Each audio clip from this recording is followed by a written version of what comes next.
తప్పదా జూన్ 12 ఆయన ఏదో డెడ్లైన్ పెట్టుకున్నారట. ఒక నలుగురు ఐదుగురికైతే ఫోన్ కాల్ చేసి, బ్రదర్ మీరు మీ పర్ఫార్మెన్స్ అంతా గొప్పగా లేదు, మీకు 4-5 సార్లు మీ మీద కన్నెర చేసాం, 7-8 సార్లు ఆగ్రహించాం, అయినా మీ పద్ధతి మార్చుకోలేదు. Is it going to take place sir? నేను మీరు చెప్పినవే ఎక్కువగా విన్నాను. మీ దగ్గర ఏదో అదనపు సమాచారం కూడా ఉన్నట్టుగా ఉంది. ఒకటైతే తప్పదు, చంద్రబాబు నాయుడు బహిరంగంగానే మంత్రుల గురించి తన అసంతృప్తిని వెలిబుచ్చాడు. అలాగే మంత్రివర్గ సమావేశానికి ముందు తర్వాత బ్రీఫింగ్లో రియాక్ట్ కావడంలో కానీ, యాక్ట్ చేయడంలో కానీ సాచివేత, నేను కొంత ఉపేక్ష, కొంత తప్పు పద్ధతులు అనుసరించడం, ఇట్లాంటివన్నీ అక్షింతలేశారనేది మనం విన్నాము. ఈ అడ్జస్ట్మెంట్స్ 3 పార్టీల మధ్యలో ఉండే సమస్యలు కూడా కొన్ని ఉన్నాయి. ఇంకోటి కూడా చెప్తాను వాసు, నాయకులు పార్టీలు వేరైనప్పటికీ నాయకత్వాలు, ప్రభుత్వాలు, ఆధిపత్యాలు దాదాపు ఒకే విధంగా ఉంటాయి. మీరు ఇప్పుడు ఒక్కసారి వెనక్కు తిరిగి జగన్మోహన్ రెడ్డిని ఫాలో అవుతున్నాడు. జగన్మోహన్ రెడ్డి నేను సగం రోజుల తర్వాత మంత్రివర్గాన్ని మారుస్తానన్నారు. 4 మంత్రులను తప్ప అందరినీ మార్చేశారు. అది 2.5 ఏళ్ల తర్వాత. కోవిడ్ కూడా వచ్చింది ఆయనకు, కరోనా కూడా.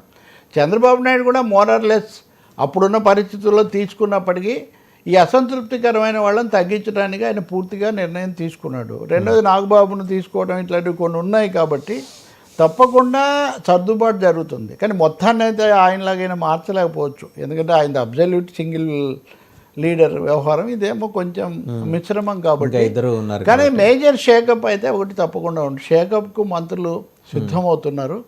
షేకప్ అనేది కొన్ని నెగిటివ్ కారణాల వల్ల, కొన్ని ఈ సోషల్ అడ్జస్ట్మెంట్స్ కోసం, అంటే 3వది పార్టీ అవసరాల కోసం కూడా రీజియన్ టు రీజియన్ అది కూడా ఉంది.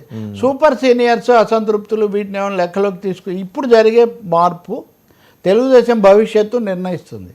అంటే చంద్రబాబు నాయుడు నెక్స్ట్ లోకేష్ ట్రాన్స్ఫర్మేషన్ ఆ దశలో, ఆ విషయంలో బహుశా దీని కొనసాగింపు సార్. యనమల రామకృష్ణుడు గారు అందుకే తొందరపడుతున్నట్టున్నారు. వాస్తవంగా అశోక్ గజపతిరాజు గారిని గవర్నర్ రేస్లో ఫైనలైజ్ చేసిన పరిస్థితి. తమిళనాడుకి రవి ఇంకో 4 రాష్ట్రాల్లో రిటైర్ అవుతున్నారు వచ్చే నెలలో. ఓకే, ఒక తమిళనాడుకి ఆయన స్థానంలో అశోక్ గజపతిరాజు గారు 3Dలో పెద్ద ఆయన, నాన్ కాంట్రవర్షియల్, వైట్ పేపర్ ఆయన. ఓకే, సో ఆయనకి ఇస్తున్నప్పుడు నాకు కూడా ఎందుకు ఇయ్యరని చెప్పేసి ఈయన కూడా మళ్ళీ ఇంకో అప్లికేషన్ పెట్టుకుని వెళ్ళారట. ఓకే, ఎన్నని ఇస్తాము పాప ఆయన చెప్పి, ఎన్నిసార్లు ఇస్తాము, ఎన్నని ఇస్తాము, మీ కుటుంబం నుంచి 4 ఉన్నారు, కాస్త మీరు పెద్ద మనిషి తరహాలో మాకు అడ్వైజరీ రోల్లో ఉండంటే మీరు ఎమ్మెల్సీ ఇవ్వలేదు, రాజ్యసభ ఇవ్వలేదు, కనీసం గవర్నర్ కూడా మీరు కనీసం he has reportedly uttered that word కనీసం. గవర్నర్ పోస్ట్ ఏమన్నా మిఠాయి పట్లమా సార్? అవును. పైగా బీజేపీ గజపతిరాజు గారి స్టేచర్ ఏంటి ఒకసారి, అశోక్ గజపతిరాజు గారి స్టేచర్ నాన్ కాంట్రవర్షియల్. ఆయన దగ్గర నుంచి మీరు ఎంత ప్రెషర్ పెట్టినా ఒక్క తప్పు మాట కూడా రాదు. అంటే ఆయన ఫాలోస్ ప్రోటోకాల్. రాజులు పాతకాలం పెద్ద మనిషి తరహా అయింది, కొంచెం వీటికి భిన్నంగా ఉంటారు. యనమల రామకృష్ణుడు ఫక్తు చంద్రబాబు నాయుడు ముఖ్యమంత్రి అయిన రోజున, ఎమ్మెల్యేలను సర్టిఫై చేసిన రోజు నుంచి ఈ రోజు వరకు కూడా ఆయన చాలా కీలకంగా రాజకీయంగా వ్యవహరించిన వ్యక్తి. రెండోది ఆయన కుటుంబంలో ఇద్దరికి ఇప్పటికే పదవులు ఇచ్చారు. అది కూడా లెక్కలో తీసుకోవాలి. అశోక్ గజపతి కూతురు కూడా అయ్యారు, కానీ ఆమె సాధారణంగా అయ్యారు. రెండోది ఈయన గవర్నర్ ఇవ్వడం అనేది ఆ పరిస్థితిలో ఉండదు. నేనైతే బీసీలు లేదా ఇంకో కోణం నేనేం కాదంటలేదు, కానీ అది ఇట్స్ ఓన్లీ ఫర్ మోదీ గారు నిర్ణయించాల్సిందే. కానీ 2-3 ఇస్తారని నేను అనుకోవట్లేదు. ఇంకోటి కూడా మీరు గవర్నర్లు అన్నారు కాబట్టి 4 సార్, 4 జనసేన ఆయనకు కూడా ఒక ఆయన గవర్నర్ ఇస్తారని చాలా విస్తృతంగా వ్యాప్తి అయింది. ఓకే, ఆయన అడిగినప్పుడు ఆ అవకాశం ఏమీ లేదు, ఆలోచన కూడా లేదు అనే అభిప్రాయమే జనరల్గా వ్యక్తం అవుతుంది. కాకపోతే కేంద్రంలో జనసేన బీజేపీ ఒక జాయింట్ మెకానిజం, ఉమ్మడి యంత్రాంగం ఏర్పాటు చేసుకోవాలనే ఆలోచనల్లో మాత్రం ఉన్నారని చెప్తున్నారు. చూద్దాం. అంటే అశోక్ గజపతిరాజు గారు రాష్ట్రంలో షాక్లు అయితే కొన్ని రాబోతున్నాయి. ఓకే, మంత్రులకు, కొంతమంది సీనియర్లకు షాక్స్ అయితే వస్తాయి.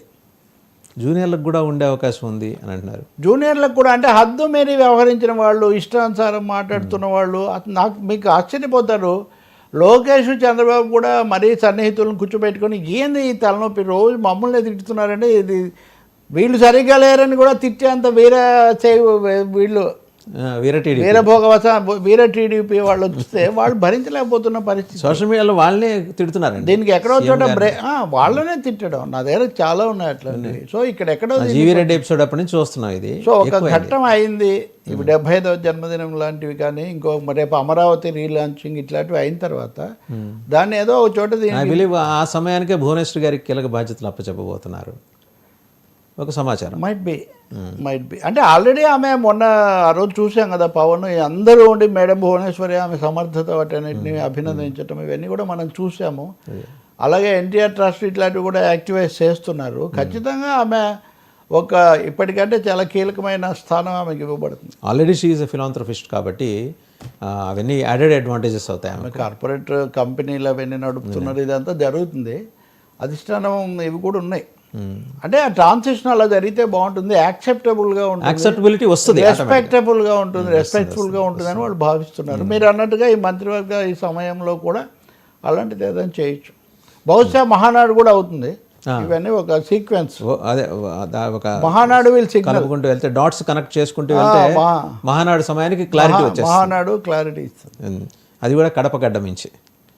సో ఇంకొకటి sir, US vice president JD Vance India